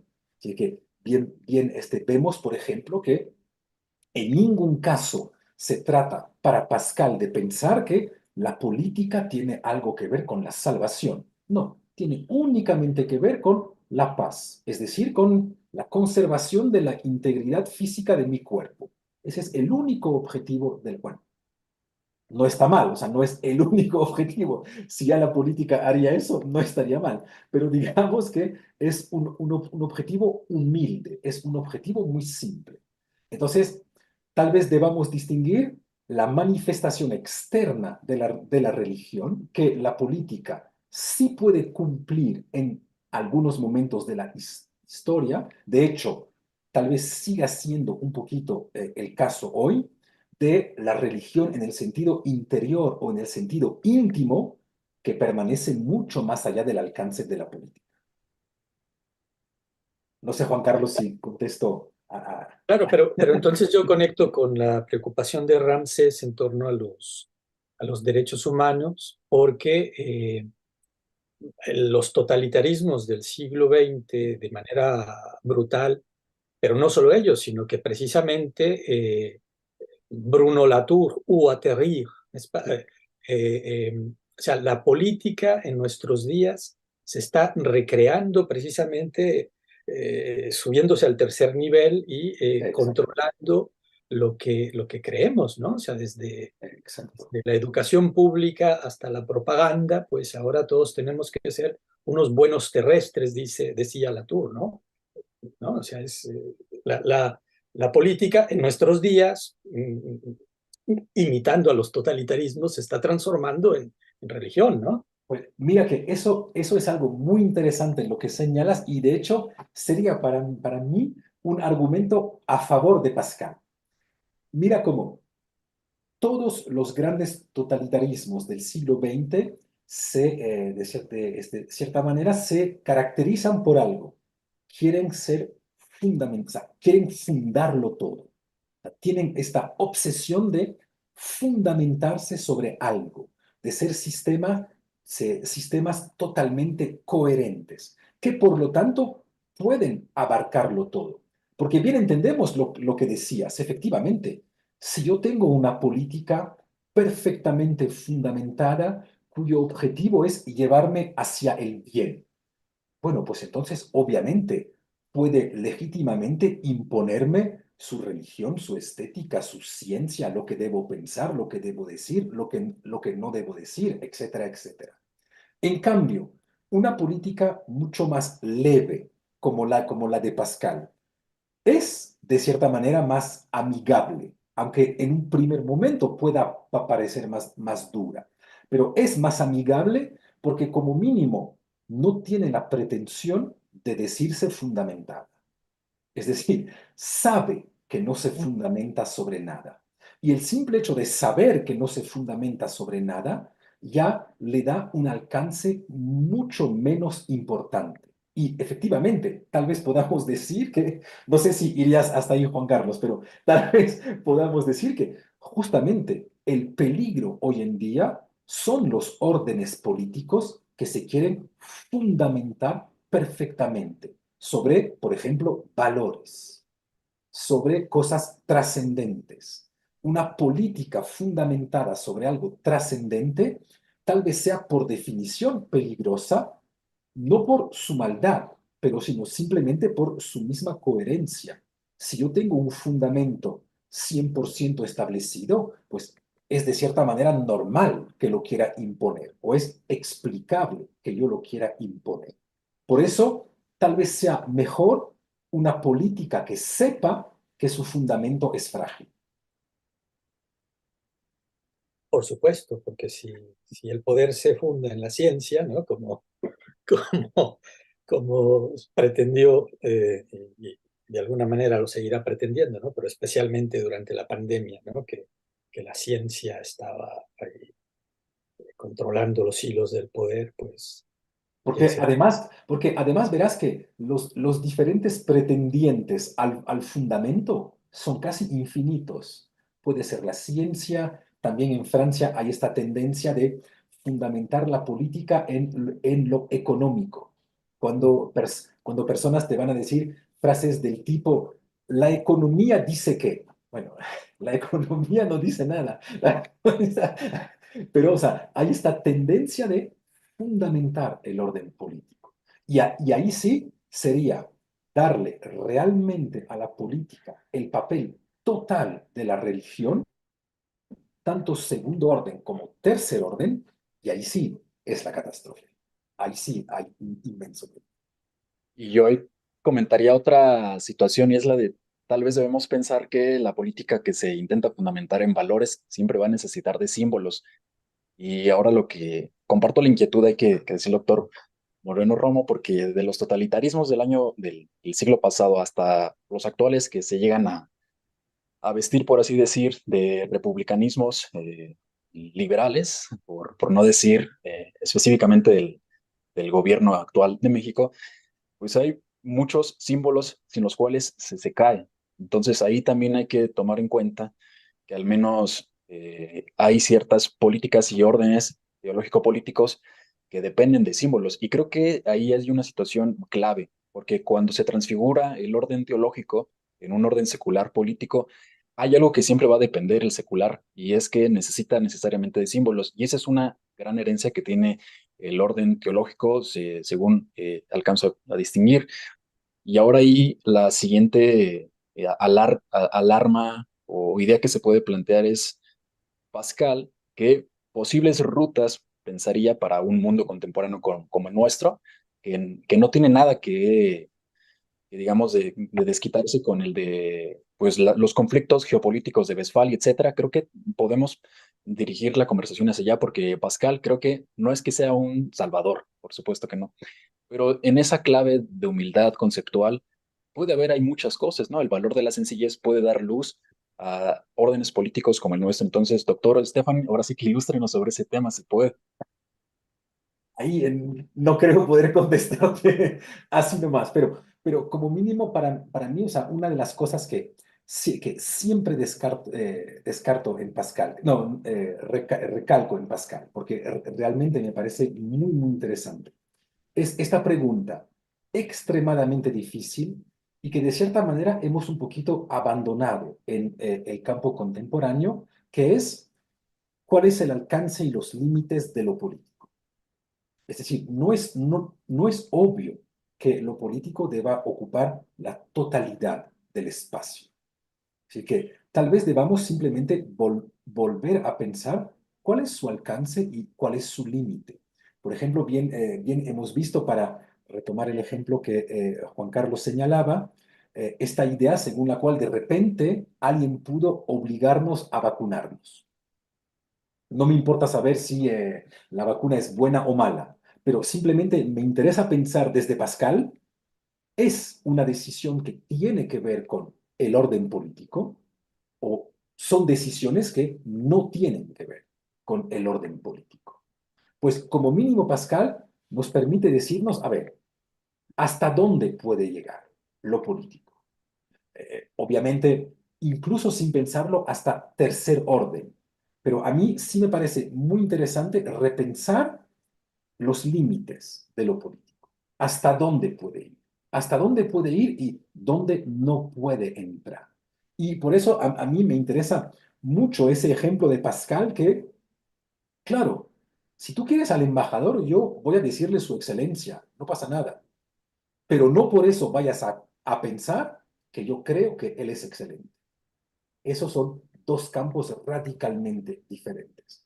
A un presidente, claro, por educación, yo voy a llamarle presidente, pero él no me puede obligar a amarle. O sea, que él no vaya a creer que por llamarle presidente le respeto muchísimo. No, por respetar el orden social en el cual estamos, le llamo presidente, no por respetarle a él como persona. Eso me parece muy interesante de Pascal. Pero entonces en Pascal, ¿qué significado tendría el conocimiento? ¿No? Porque en políticas se necesita de conocimiento y de ignorancia. Y luego hay algo que se llama la teoría de la ignorancia racional, que es curiosamente la que hace consistir a las democracias actuales. O sea, no importa tú que vayas a votar no sé cuántos millones de votantes, lo que importa en realidad es hacia dónde se mueven esas situaciones. Entonces, ahí está también otro tema, ¿no? Que impacta directamente en esa política de la exterioridad que propone. Porque no sé si Pascal sea en cierto punto diferente de Hobbes, donde el conocimiento ahora sí que descansa en la inmanencia del actuar humano contingente, y a partir de ahí tú empiezas a visorar dónde sí conoces, qué puedes modificar y qué cosas no, a partir de cierta idea de causalidad. Pero Pascal, no sé qué diferendos tenga con Sí, esto para distinguirlos, ¿no? A uno y a otro. sí. Verás que sobre este punto, Pascal sí me parece muy diferente. Y una vez más, yo prefiero Pascal a Hobbes, entonces voy a abogar para Pascal, pero ya son preferencias personales. Una de las cosas que me parece interesante Pascal es que entiende que el conocimiento no tiene que ver con la política. Es decir, no, no es el mismo campo, no juegan sobre el mismo campo. Y de hecho, todos bien sabemos que es un problema que sigue vigente hasta hoy. Verás, por ejemplo, cómo en nuestras democracias contemporáneas, los cargos políticos son los únicos cargos para los cuales no hay ninguna condición legal de conocimiento. Por ejemplo, yo en mi país no puedo ser profesor de colegio de economía, porque no tengo los diplomas para hacerlo. Pero basta con que Emmanuel Macron me llame mañana para nombrarme ministro de economía. Porque sí puedo ser ministro de economía cuando no puedo ser profesor de economía. Por lo que ahí me parece que hay una especie de sabiduría de los pueblos con esta idea que tal vez lo político sea justamente el campo en el cual no importa el conocimiento, porque importan otras cosas, los afectos, la lucha de poderes, pero no el conocimiento como tal. Verás que es lo mismo para los diputados. Normalmente, para ser diputado, tú tienes una condición de nacionalidad y una condición de edad, pero no sé cómo será en México, pero en muchos países no tienes una condición de diploma, una condición de conocimiento. Pues esto sería una posición sumamente pascaliana y además, para mí, sumamente sabia, por la razón siguiente.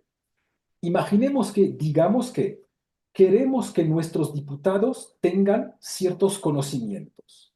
Ok, ¿cuáles?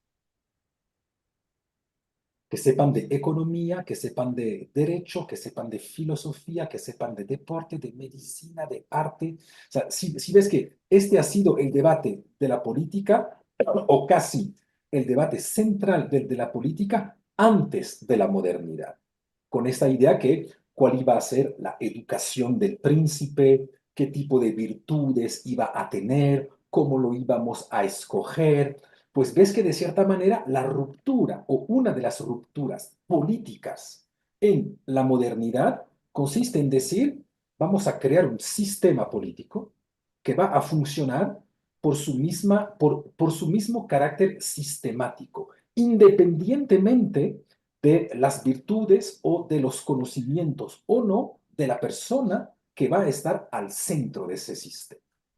Pues me parece que sobre este punto, Pascal Espinosa y también Hobbes a su manera juegan un papel muy importante, con esta idea de no podemos confiar sobre el conocimiento del hombre político. Vamos a confiar más bien sobre el carácter mecánico del sistema político.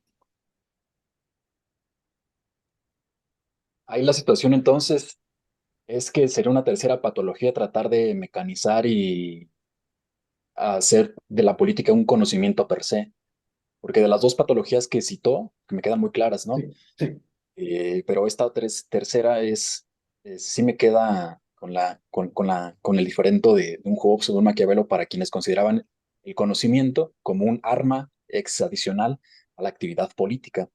Pero Pascal creo que es muy diferente, ¿no? Por lo que Sí, ha dicho. sí, sí. Muy diferente, Pero, pero ah, perdón, no, dale, dale. sí, sí, sí, únicamente era para entender que también hay esa ruptura en los sistemas políticos modernos porque intentan dirigir el conocimiento hacia la política y hacerlas equivalentes. En el caso de México, durante el Porfiriato, también los que venían de los discípulos de Comte, pues eran bien recibidos porque entendían la posibilidad de hacer un conocimiento lo político. Y es importante ver qué puede ocurrir cuando se intenta inclusive hablar de ingenierías constitucionales y de ingenierías sociales. Ahora sí que lo que comentaba hace un momento Juan Carlos Moreno, ahora que se intenta llevar a la ciencia como la gran aliada de la política, pues hay excesos biopolíticos terribles. Por eso diría que sería como la tercera patología, según vista, a escala pascaliana. Mira, para darle un argumento más a favor de Pascal y para volver a acercar a Pascal de manera peligrosa de los protestantes. Mira cómo América Latina y los países del sur de Europa, entre los cuales Francia, todos padecemos de la misma patología política. en cada elección de un presidente pensamos que vamos a escoger a un salvador. Es decir, vamos a elegir a alguien que va a venir a salvar al país. Por eso el hombre político en nuestros países es alguien tan importante. Y sí nos importa saber cuáles fueron sus estudios, qué familia tiene, etcétera, etcétera. Pues mira cómo en los países más desarrollados del mundo, es decir, los países de Europa del Norte, y además los países que en muchas encuestas son los países entre los más felices del mundo. Pues en realidad ellos no escogen a un salvador. De hecho, me imagino que aquí nadie puede darme el nombre de un primer ministro sueco, salvo el que fue asesinado, noruego, finlandés o danés. Pues justamente porque para ellos el problema de la política no es votar por un genio que va a venir a salvarnos. Es simplemente tener a alguien que va a mantener la mecánica del sistema político avanzando. Y por eso verás que no les conocemos, porque ellos votan por una mecánica institucional cuando nosotros seguimos votando por algún tipo de genio que va a venir a salvarnos gracias a sus conocimientos. Pues ahí, una vez más, tal vez sean dos maneras muy diferentes de pensar a la política. Y obviamente, la de los países del norte de Europa estarían, me parece, mucho más cercano de lo que piensa Pascal. De cierta manera, cualquier persona puede regir porque lo único que importa es que se ocupe de garantizar leyes mínimas de comportamiento. Todo el resto no le importa a la política.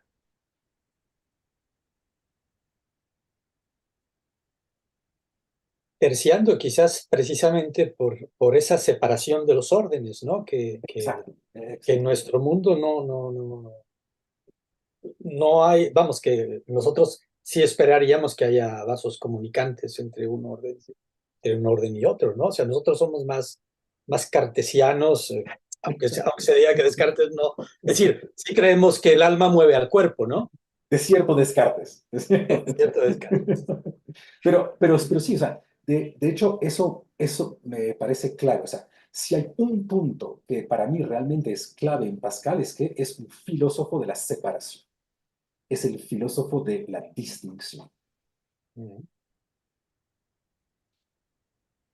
Porque precisamente, eh, retomando tu trabajo, tu exposición, se podría pensar que es imposible la filosofía política o que el lugar de la filosofía política no puede ser otro que el de una retórica, ¿no? El, el- Exacto, el de el de este equilibrio de pasiones, de fuerzas, de exacto. planteos, de creencias. Sin embargo, cuando explicabas lo de por qué Hitler, o nos dejabas ver por qué Hitler solo duró 15 años, pues uno puede concluir, bueno, justamente porque su política no se adaptaba a la realidad, a la realidad del ser humano, a la realidad del juego de fuerzas, de las creencias reales de las personas que él pretendía gobernar. Y entonces sí que hay un saber necesario Ah, para ya. la política, ¿no?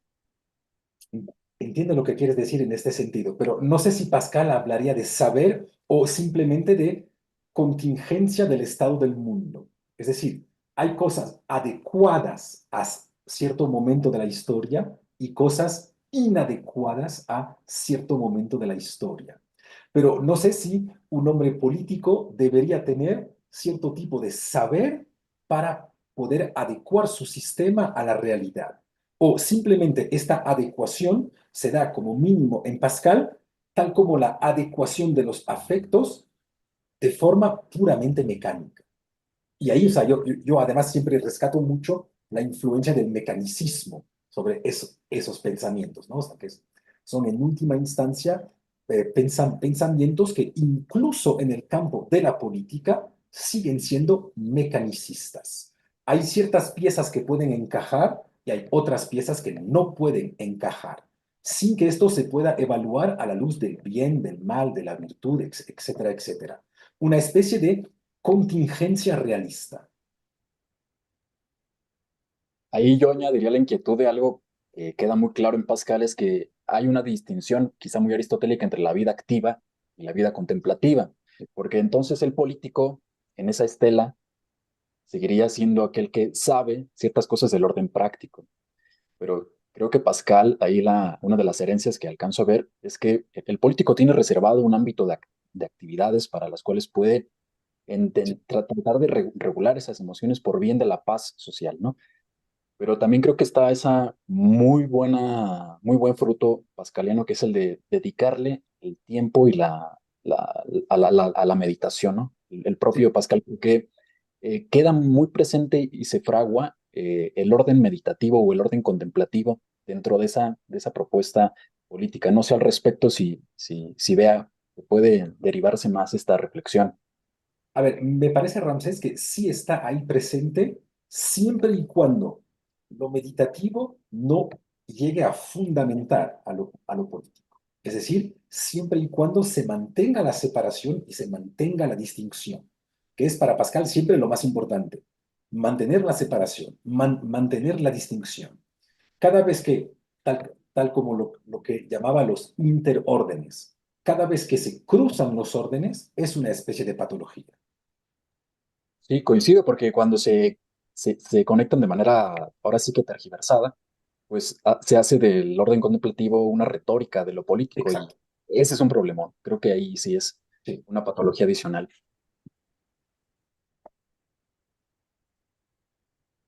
Nadie más nos acompaña. Jesús Carlos, ¿no te animas? No pasa No, nada. no, no, espérate.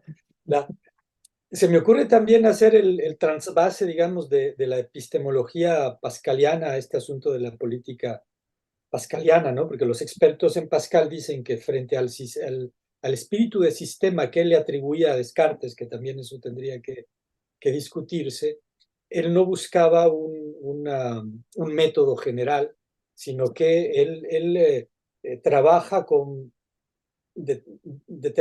dado un determinado problema, buscar el método para resolver ese problema puntual, ¿no? Y entonces, digamos que actúa como un político de la ciencia, ¿no? Absolutamente. Y, y- y eso, a su vez, Perdón. esto estaría Sí, sí, de, eh, de hecho, o sea, tal como señala, claro, a partir de cierta lectura de Descartes que quisiera hacer de Descartes el que quiere fundamentar todo, que bien se podía cuestionar como mínimo por la creación de las verdades eternas, pero como mínimo podríamos oponer el Descartes que quiere fundamentar en contra de Pascal, que va a asumir, una vez más, tal como dice explícitamente en el espíritu geométrico, la razón no puede fundarse a ella misma. Es decir, que la razón funciona perfectamente siempre y cuando esté limitada dentro de su propio orden. Con este texto magnífico en el cual Pascal dice, lo más importante del método es ante todo fundamentar el significado de las palabras.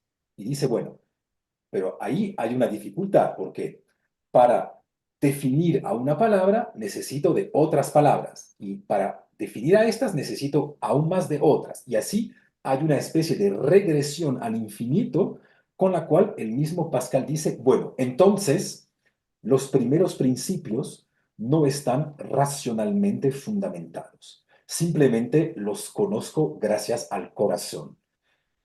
La existencia del tiempo, la existencia del espacio, pues no son cosas que puedo demostrar racionalmente. Son principios que surgen del corazón y a partir de los cuales la razón se pone en marcha para poder desarrollar su campo. Pero ahí, una vez más, la razón solo es una parte del problema epistemológico. La razón no llega a fundamentarse a ella misma. Y eso sí, sería exactamente aplicar el carácter no fundamentado o no racionalmente fundamentado de la política al campo de la epistemología. Y de la misma manera, también podríamos decir que todo, tal vez no el odio, pero como mínimo todas las dudas que tiene Pascal sobre lo que podríamos llamar la teología natural, con esta idea que vamos a demostrar que Dios existe, pues Pascal, una vez más, es el típico filósofo que va a decir, pues no, racionalmente no lo vamos a hacer porque no es trabajo de la razón hacer eso. También la teología en algún momento reposa sobre una especie de no fundamento racional. Y de ahí, para hacer el vínculo con un filósofo que admiro entre todos, Jean-Luc Marion, de ahí que Jean-Luc Marion esté tan interesado en Pascal, porque es justamente en Pascal que ve la decisión de salir de la metafísica con la decisión de vamos a abandonar la fantasía o la obsesión del fundamento, tanto en teología como en ciencia como en política. Debemos pensar la filosofía de otra manera que como una simple búsqueda del fundamento. Solo que tal vez ya estaba en Descartes, pero eso es otro debate. Sí, a mí me sorprende mucho el Descartes de Pascal, ¿no?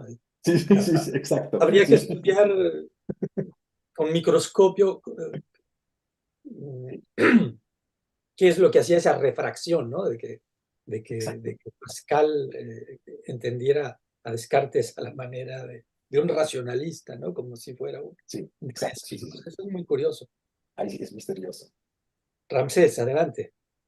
Sí, es que a partir de eso último que platican, habría que retomar el tema de la imaginación, porque si el método tiene sus asegúnes y tal cual hay ciertas limitaciones de la razón al momento de construir un proyecto político, la imaginación creo que toma un rol muy importante. Y tan solo por comentar esa eclosión de discursos que hubo en el siglo XVI, que fue el de Tomás de Campanella, Tomás Moro y otros textos que avisoraban el ejercicio de la política desde la imaginación de las ciudades. Y creo que es de los pocos políticos que creo que le dan a la imaginación un rol importante y habría que conectar, hacer ya unos ejercicios de conexión entre el orden del corazón y también la imaginación, porque se diferenciaría de esa teoría de los estoicos de la fantasía. La fantasía te permite, dirían en antiguo, estar en un orden social mínimo. Creo que Pascal habría que explorarlo todavía un poco más porque la imaginación también es como un hilo conductor que aparece tras bambalinas por lo menos en 4 siglos. Y creo que habría que llegar todavía hasta Foucault para hablar de las heterotopías y cómo hay que imaginar el orden político, pero imaginándolo, ¿no? Desde una posibilidad de organización social. Y es un tema que ahí, a partir de lo que decían, quisiera comentar al respecto.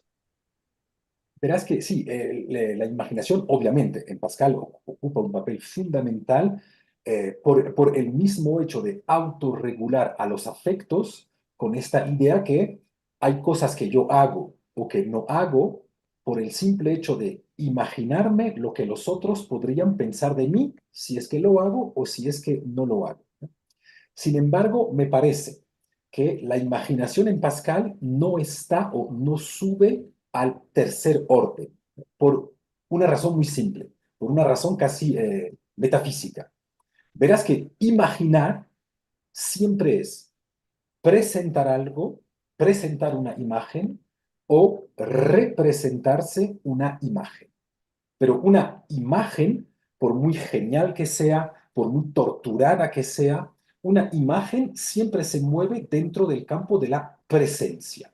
Una imagen o bien presenta o bien representa. Pues justamente el tercer orden tiene esta capacidad única, y ahí tal vez debamos oponer la imaginación al corazón, porque el corazón es lo que te permite acceder a algo que existe dentro de su propio retiro, es decir, algo que existe sin nunca presentarse. Por lo que de cierta manera el corazón juega a un nivel más alto que la imaginación. La imaginación es una categoría casi metafísica prisionera de la metafísica de la presencia, del presente. La imagen presenta o la imagen representa.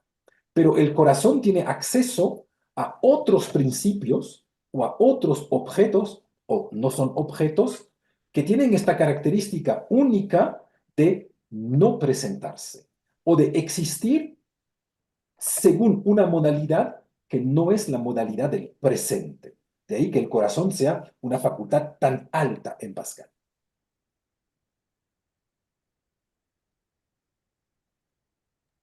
Le agradezco que precise el orden de la imaginación, porque yo pensé que estaba totalmente conectado, pero esa metafísica de la presencia en Pascal, yo insisto, pensaría en que eso es lo que lo mantiene, ahora sí que empieza en la tierra de lo político, pero quizá el Ah, orden del corazón es lo que le posibilita transustanciar o pensar en el, ex- ahora sí que en el orden cristiano, exacto, sí, totalmente.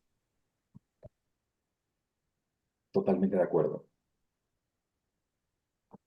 Siguiendo con el espejeo con Descartes, resulta que eso a lo que Pascal le llama corazón, que es donde se siente, donde se conocen los primeros principios, correspondería a la intuición cartesiana y que la razón pascaliana no tiene gran cosa que ver con la razón cartesiana, que es una intuición en movimiento, pero que al llamarle corazón está tomando en cuenta precisamente lo que Marión le suma a Descartes, ¿no? Que es el orden de lo afectivo, ¿no? Exacto. Entonces ahí veo yo, pues, de nuevo un vaso comunicante entre este orden del corazón, donde está lo afectivo, y la imaginación que tiene que ver con la mecánica, la economía de los afectos, ¿no? Ah, por un lado sí, pero o sea, yo tengo una pequeña dificultad con equiparar el corazón con la intuición en Descartes. Y es que justamente, tal como lo dice la misma etimología de la palabra intuición, intueri, o sea, siempre hay en Descartes, o como mínimo, en una lectura un poco rápida de Descartes, siempre hay esta idea que la intuición es una especie de visión, es algo que veo. Y verás, de hecho, que en la primera regla para la dirección del espíritu, Descartes, cuando habla de esta famosa intuición, él mismo retoma la metáfora del sol, la metáfora de la luz, es decir, la metáfora de algo que se da al órgano de la vista, a algo que veo.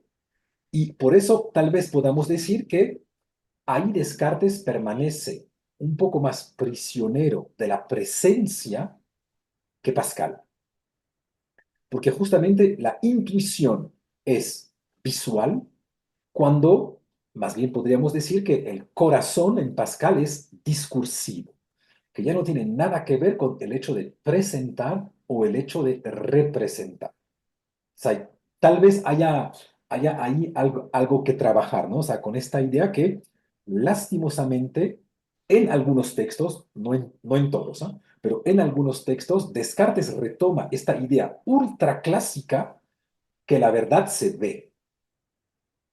Cuando en Pascal me parece que justamente por subir al orden del corazón, la verdad no es algo que se ve, es algo que se siente o es algo que se dice en la meditación, en el diálogo con Dios, etcétera, etcétera. Pero Pascal me parece que logra liberarse más que Descartes del paradigma, por así decirlo, platónico de la verdad como algo que se ve. Muy bien, Ramsés. Es una última pregunta, tiene que ver con la propia experiencia de usted, doctor Estefano, al momento de construir esta ponencia y es, ¿qué impresión tiene de los estudios pascalianos cuando hablan de lo político? Hay mucha exploración, hay poca, más o menos cuál es el estado del arte y también si nos puede anticipar qué otras preguntas está construyendo sobre la política en Pascal para continuar las investigaciones. A ver, bueno, obviamente lo político no es el campo más estudiado en Pascal, pero hay textos, ¿no? O sea, hay muchos textos. Hay un libro de Christian Lazeri que es muy, muy interesante se llama Fuerza y Justicia en Pascal. Un texto en francés, pero realmente muy, muy, muy interesante. Por alguna razón que desconozco, es verdad que cuando se habla de política en el siglo XVII, se habla mucho más de Hobbes, de Spinoza, que de Pascal. Sospecho que es justamente por esta carga teológica que encontramos en Pascal, que los estudiosos prefieren irse más hacia Hobbes o hacia Spinoza. Pero existen estudios, ¿no? O sea, sí hay algunos. Y lo que yo voy a intentar hacer ahora es intentar pensar, o sea, es la pregunta que quiero trabajar ahora, es intentar pensar justamente el límite y el alcance de la política en Pascal y Spinoza, porque me parece muy extraño que dos pensadores que tienen teologías tan diferentes, pues lleguen en última instancia a conclusiones políticas tan cercanas. Entonces me interesaría trabajar esta idea de el alcance y el límite del propio campo político y el papel de los afectos con la racionalidad en política. Pues muchas gracias, yo estoy por retirarme, pero les agradezco esta interlocución, al doctor Juan Carlos por invitarnos y Muchas también a gracias. ustedes. Pues sí, ya no hay que abusar del tiempo de nadie, ¿no?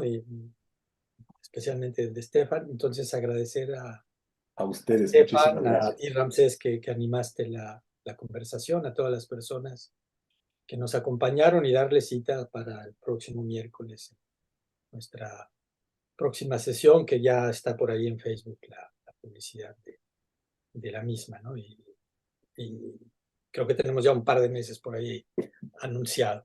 Cubiertos. Eh, y bueno, encargarle a Stefan y a todos sus textos, porque vamos a reunirlos, porque en la Autónoma de San Luis Potosí tenemos el ofrecimiento de publicar, aunque sea un libro electrónico, ya veremos si podemos hacer un libro propiamente dicho.